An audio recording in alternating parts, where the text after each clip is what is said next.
ketika kita hidup kemudian tidak mau ikut aturan Allah Subhanahu wa taala, tidak mau berjalan serasi dengan seperti alam semesta ini bertasbih kepada Allah, niscaya kita akan merasa berat, kita akan merasa susah. Ya bagaimana tidak, ya, ketika jiwa kita ini bertentangan dengan alam semesta ini, seolah-olah kita akan melawan arus, ya, melawan arus. Tapi kalau kita ikut bertasbih tadi, ikut beriman kepada Allah, bertasbih, memuji Allah Subhanahu wa taala, mengikuti aturannya, ya, maka kita seolah-olah ini berjalan searah, dengan berjalannya alam semesta ini, berputar searah dengan alam semesta. Karena alam semesta bertasbih, kalau kita bertasbih, maka semuanya ini akan berjalan dengan serasi.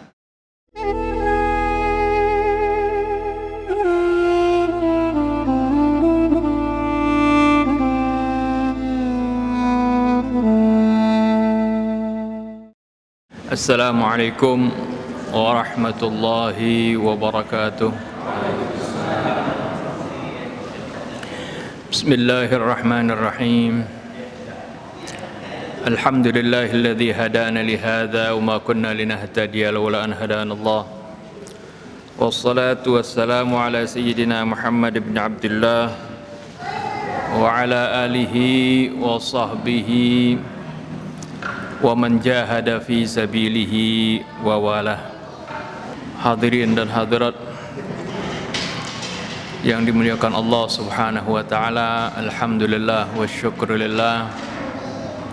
Kita panjatkan puji syukur kita kehadirat Allah Subhanahu wa taala atas segala karunia-Nya, rahmat-Nya, taufik serta hidayah-Nya yang tercurah kepada kita, sehingga Allah berikan keringanan kepada kita untuk melangkahkan kaki kita hadir di majelis zikir ini. Hadirin dan hadirat sekalian, pada kesempatan kali ini kita akan membahas tentang masalah tasbih.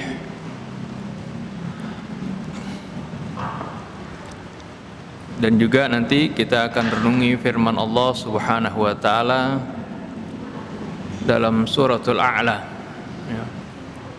Surah yang biasa kita baca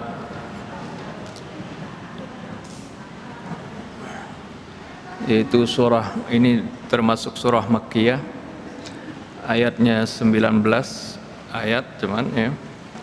Tapi di sini terdapat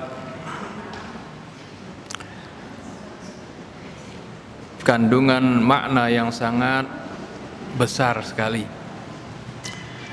Untuk itu, sebelum kita mulai renungan kita awali dengan membaca Ummul Kitab Suratul Fatihah. Semoga dengan bacaan Ummul Kitab Suratul Fatihah Allah Subhanahu wa taala membukakan hati-hati kita di dalam memahami firman-firman-Nya, dan juga memberikan taufik kepada kita di dalam mengamalkan firman-firman tersebut. Dan semoga Allah Subhanahu wa taala juga membersihkan hati-hati kita dari segala kotoran-kotoran syirik, kibir, hasud, dengki, riya dan sebagainya. Dan semoga Allah Subhanahu wa taala memaafkan segala kesalahan dan dosa kita, juga kesalahan dan dosa kedua orang tua kita, para guru kita, orang-orang yang telah berjasa kepada kita, juga saudara-saudara kita kaum mukminin wal mukminat. Ala hadhihi niyyah wa kulli niyatin salihah wa ila hadratin Nabi Muhammadin sallallahu alaihi wa alihi wasallam. Al-Fatihah. A'udzu billahi minasy syaithanir rajim. Bismillahirrahmanirrahim. Alhamdulillahi rabbil alamin. Ar-Rahmanir Rahim. Maliki yaumiddin. إياك نعبد وإياك نستعين اهدنا الصراط المستقيم صراط الذين أنعمت عليهم غير المغضوب عليهم ولا الضالين آمين. بسم الله الرحمن الرحيم سبح اسم ربك الأعلى سبحان ربي الأعلى الذي خلق فسوى والذي قدر فهدى والذي أخرج المرعى فجعله غثاء أحوى سنقرئك فلا تنسى إلا ما شاء الله إنه يعلم الجهر وما يخفى ونيسرك لليسرى فذكر إن نفعت الذكرى سيذكر من يخشى ويتجنبها الأشقى الذي يصلى النار الكبرى ثم لا يموت فيها ولا يحيا قد أفلح من تزكى وذكر اسم ربه فصلى بل تؤثرون الحياة الدنيا والآخرة خير وأبقى إن هذا لفي الصحف الأولى صحف إبراهيم وموسى صدق الله العظيم وصدق رسوله النبي الحبيب الكريم ونحن على ذلك من الشاهدين والشاكرين والحمد لله رب العالمين سبحانك لا علم لنا إلا ما علمتنا إنك أنت العليم الحكيم ربنا زدنا علما وألحقنا بالصالحين ربنا لا تزغ قلوبنا بعد إذ هديتنا وهب لنا من لدنك رحمة إنك أنت الوهاب رب اشرح لي صدري ويسر لي أمري واحلل عقدة من لساني يفقه قولي أما بعد. Surat Al-A'la ini sering juga disebut surat Sabbihis ya. Diawali kalimatnya dengan perintah bertasbih. Sabbihisma rabbikal a'la. Sucikanlah nama Tuhanmu yang maha tinggi. Perintah ini kalau kita runut dalam Al-Quran, Allah Subhanahu wa Ta'ala sudah menguraikan bagaimana bukan saja kita yang diperintahkan untuk bertasbih, tapi alam semesta ini sudah bertasbih kepada Allah Subhanahu wa Ta'ala. Nanti kita akan apa maksudnya dari kata tasbih ini ya.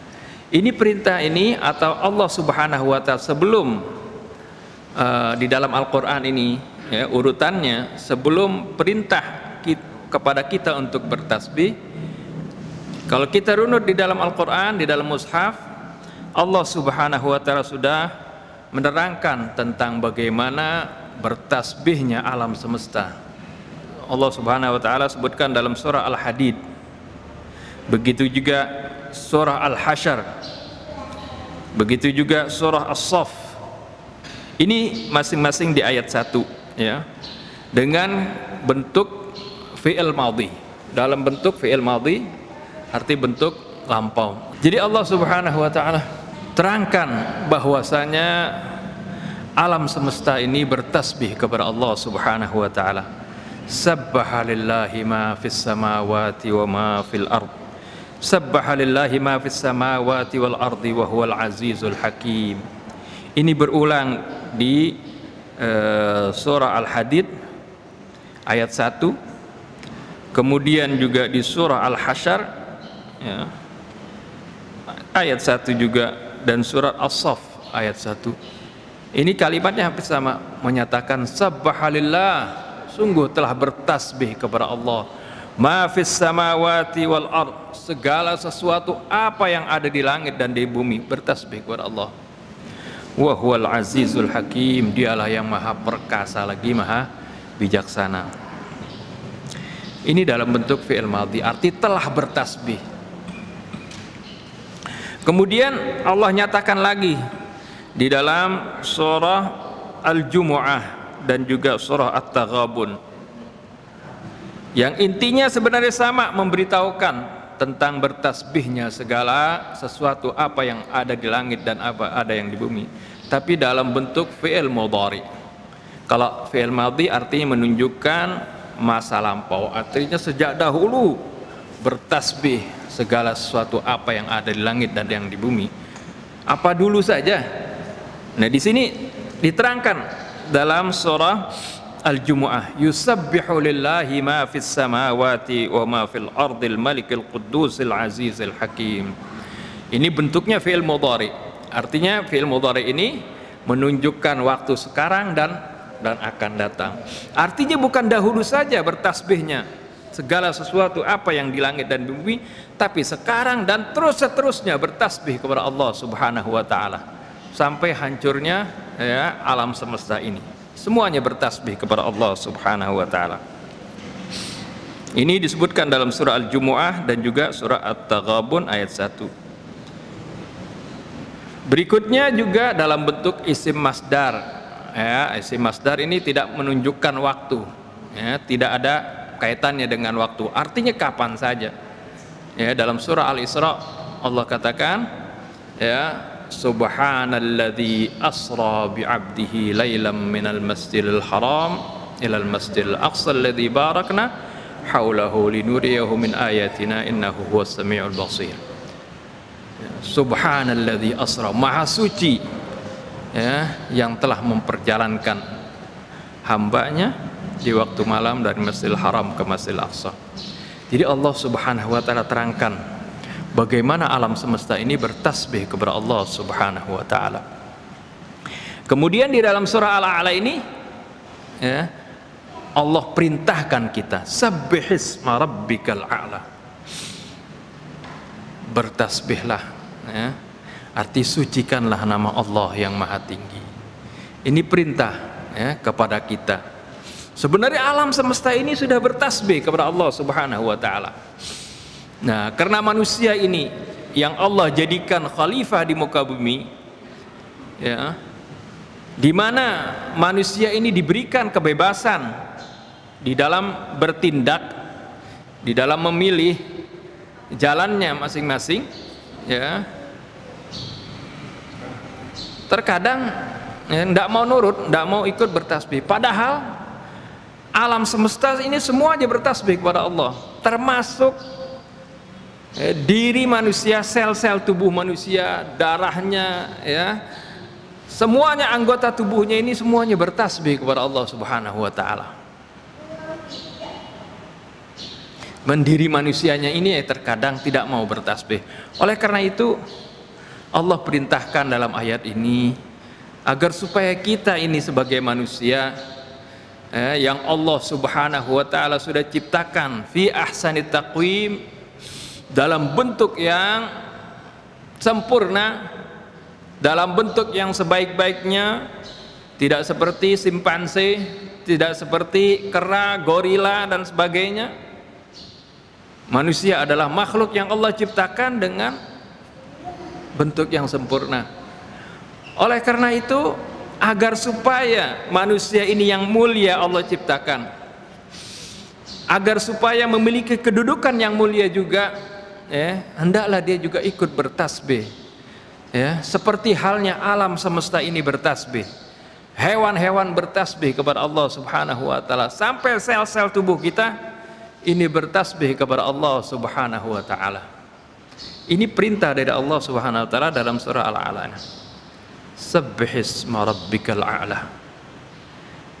Ini perintah, makanya Rasulullah SAW kalau baca surat ini, ya, ketika baca sabbihisma rabbikal a'la tadi juga saya baca, saya berhenti sejenak, kita baca subhanallah, ya, kita karena ini perintah, ya, sabbihisma rabbikal a'la, arti sucikanlah nama Tuhanmu yang maha tinggi, ya, artinya ini perintah. Karena kita perintah ini kita jawab, ya, karena Allah perintahkan kita laksanakan, kita bilang subhanallah, ya, seperti itu. Lalu apa makna bertasbih ya. Kita sering bertasbih kan? Berarti habis sholat diperintahkan bertasbih ya 33 kali, bertahmid 33 kali, takbir 33 kali. Ya, kata sabbaha di sini ada berasal kata akar katanya dari sabaha yasbahu. Kalau sabaha yasbahu itu artinya berenang. Ya. Kita pernah dengar hadis Nabi, "Allimu auladakumus sibahata warrimayah warukubal khail." Ajari anak-anak kalian itu as-sibahah. Sibah itu arti berenang. Ya. Ini as-sibahah ini sabahat ini ada dari kata sabah yasbahu arti berenang. Ya, kalau orang berenang tuh bagaimana? Berenang kan dari satu titik menjauhi titik dari titik asalnya itu. Kalau dia berenang dia berarti menjauhi titik asalnya. Kan itu berenang. Nah, bertasbih itu artinya seperti itu ya. Ngambil dari kata itu artinya ketika kita bertasbih itu berarti kita mensucikan Allah. Artinya mensucikan Allah dari segala sifat-sifat kekurangan. Kita mengakui, kita nyatakan Allah itu ya nggak mungkin bersifat lemah. Allah nggak mungkin bersifat tidak mengetahui. Allah tidak mungkin bersifat tidak berkuasa. Arti segala sifat-sifat yang kurang, segala sifat-sifat yang tercela itu mustahil bagi Allah Subhanahu wa taala. Ketika kita bertasbih, kita menyatakan bahwasanya maha suci Allah dari segala sifat kekurangan. Dan ini alam semesta semuanya mengakui hal itu. Mereka bertasbih arti semuanya bertasbih mengakui hal itu. Mereka semuanya patuh kepada Allah Subhanahu wa taala, menuruti ketentuan Allah Subhanahu wa taala yang diberlakukan kepada mereka. Apakah itu mataharinya, bulannya, semuanya tunduk atas kekuasaan Allah, dan mereka ya mengakui akan kebesaran Allah Subhanahu wa taala, dan Allah Subhanahu wa taala maha suci dari sifat kelemahan. Ini makna tasbih. Kalau ya alam semesta ini semuanya bertasbih kepada Allah Subhanahu wa taala, kemudian termasuk tubuh kita juga bertasbih kepada Allah, jantung kita ini bertasbih kepada Allah. Bertasbih seperti apa? Ya bertasbihnya dia mengikuti ketentuan Allah, ya mengikuti ketentuan kita. Paru-paru kita ini juga itu bertasbih kepada Allah dengan mematuhi ketentuan Allah Subhanahu wa taala. Kembang kempis setiap saat sejak dilahirkan. Bahkan jantung sudah berdetak sejak masih di janin. Ini nggak menuruti keinginan kita. Kalau menurutin keinginan kita lupa, lalai, ya nggak berhenti, nggak berdetak jantung kita, ya habis kita. Tapi ini tanpa mengikuti aturan kita. Tapi ini adalah kehendak Allah. Ini menunjukkan inilah bentuk tasbih organ-organ tubuh kita. Bagaimana ada sel darah kita ini bertasbih. Ketika ada benda asing masuk ke tubuh kita, bekerja itu sel darah putih menyerangnya, itu semuanya aturan Allah, itu ketentuan Allah. Ini kalau diselidiki, kita lihat tubuh kita ini ya, sampai sekarang ilmu kedokteran terus berkembang, rahasia-rahasianya terbuka terus, ya tersingkap terus. Sama seperti alam semesta ini juga, semuanya bertasbih. Matahari kita lihat tidak pernah absen sehari pun. Ya, terus beredar pada garis edarnya bumi mengitari matahari. Ini adalah artinya mengikuti ketentuan Allah, bertasbih kepada Allah Subhanahu wa taala, mengakui bahwasanya ya aturan Allah Subhanahu wa taala itu adalah aturan yang maha hakim. Oleh karena itu Allah Subhanahu wa taala katakan tutup ayatnya ketika dalam surah Hadid misalnya, sabbahalillahi ma fis samawati wal ard wa huwal azizul hakim. Dialah yang maha perkasa, mampu melakukan itu semuanya. Al Hakim, yang maha bijaksana, yang maha teliti dalam pengaturannya, yang maha bisa mengatur dengan serasi dan terukur semuanya. Itu Allah Subhanahu wa taala.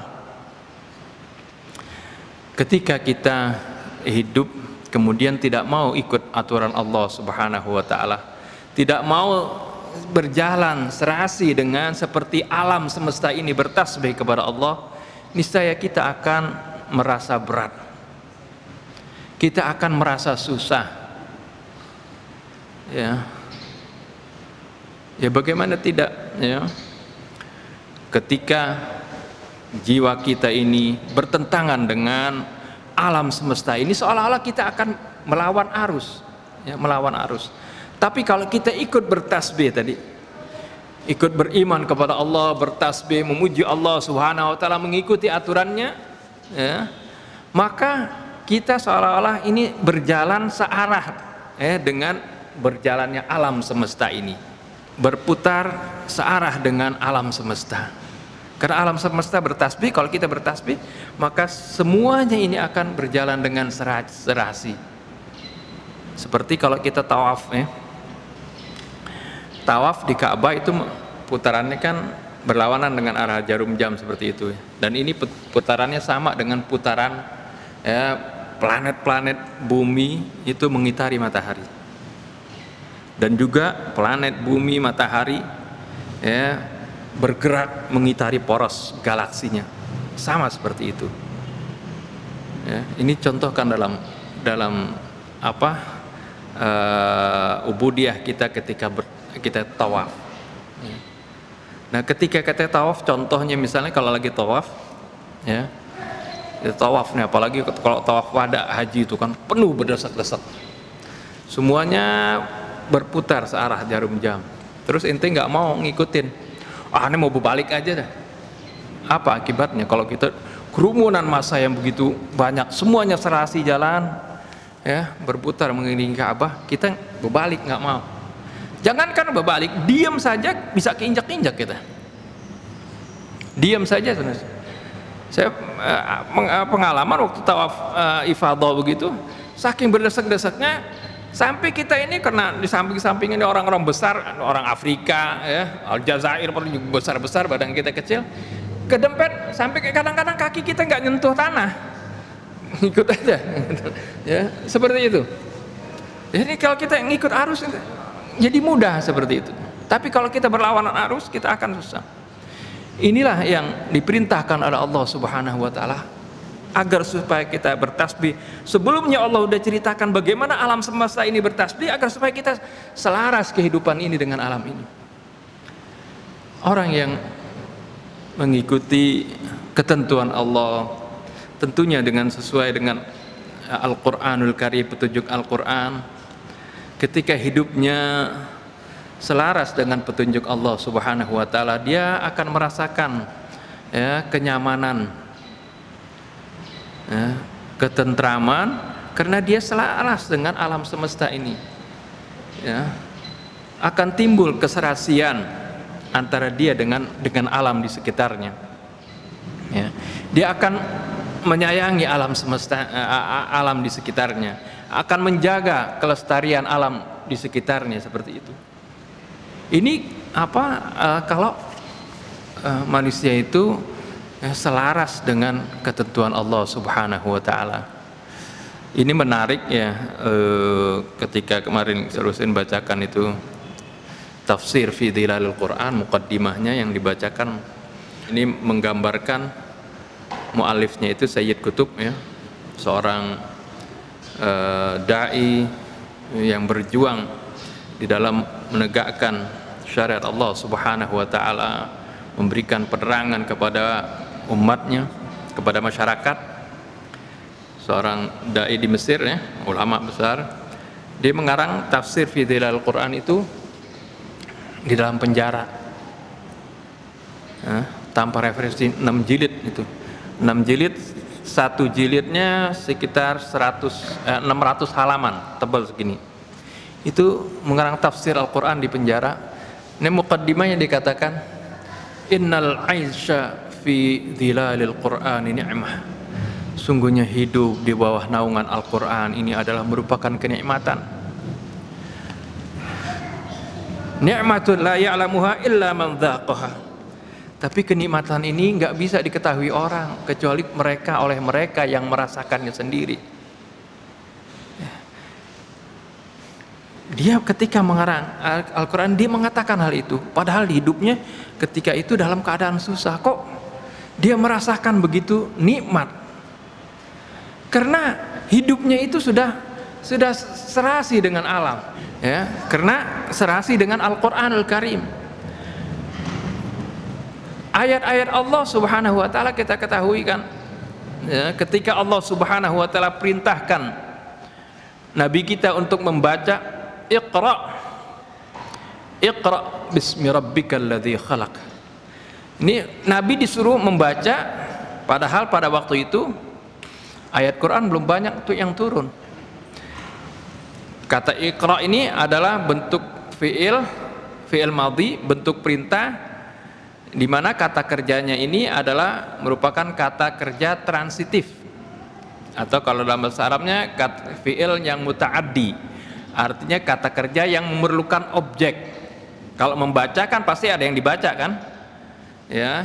Makan, seperti makan pasti ada yang dimakan kan, itu kata kerja ini namanya kata kerja yang transitif, ya. Arti kata kerja yang memiliki objek atau fi'il muta'addi namanya. Nah, tapi di sini nggak disebutkan kan, Iqra, bacalah. Maf'ulnya atau objeknya nggak disebutkan. Ketika dalam bahasa Arab ketika fi'il perintah ini, ya, tidak disebutkan objeknya, maka objeknya, ya, bisa apa saja. Ya, seperti itu.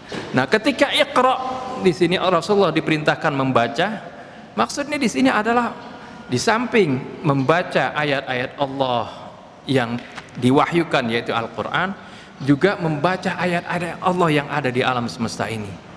Karena ayat-ayat Allah yang ada di alam semesta ini pasti selaras dengan ayat yang di dalam Al-Qur'an.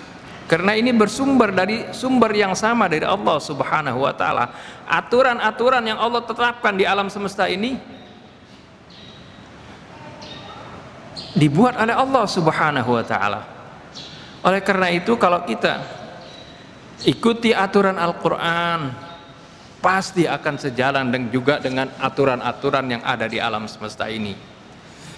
Ya, yang sering kita sebut hukum alam sebenarnya, padahal itu adalah sunnatullah, adalah ketentuan Allah di alam semesta ini.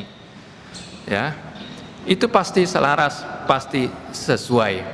Nah, ketika seorang menyesuaikan dirinya dengan mengikuti ketentuan-ketentuan Allah, dengan bertasbih kepada Allah Subhanahu wa taala, mengakui bahwasanya Allah Subhanahu wa taala maha sempurna, maha kuasa, maha bijaksana, maha segala sesuatu yang Allah sebutkan dari asma-Nya, yang maha sempurna, dan Allah Subhanahu wa taala maha suci dari segala sifat kekurangan, sifat kelemahan, sifat kealpaan, dan dari segala sifat-sifat yang buruk, ya, maka kita akan mengetahui bagaimana kita, ya, merasakan bahwasanya diri kita yang kecil ini, diri kita yang lemah ini, kalau bergantung dengan Zat yang maha kuasa, yang maha segalanya, yang maha sempurna, maka kita pun akan merasakan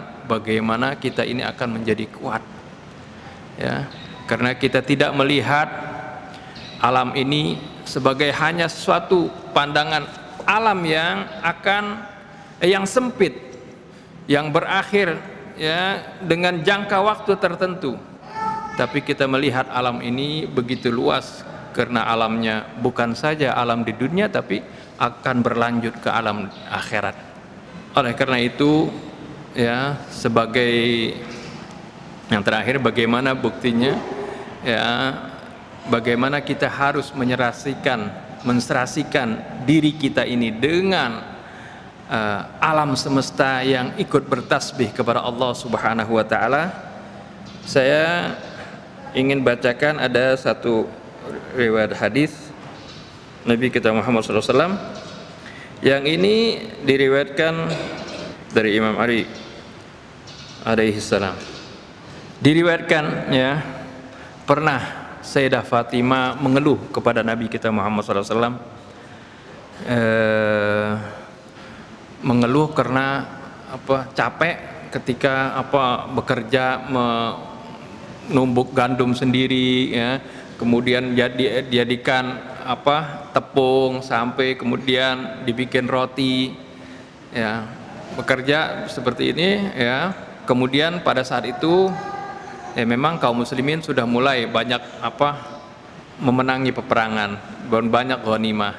Para sahabat-sahabat lain banyak yang mendapatkan, ya, tentunya ghanimah. Nesena Fatimah alaihissalam pengen juga mendapatkan sesuatu, pengen pembantu, ya, minta kepada Rasulullah SAW.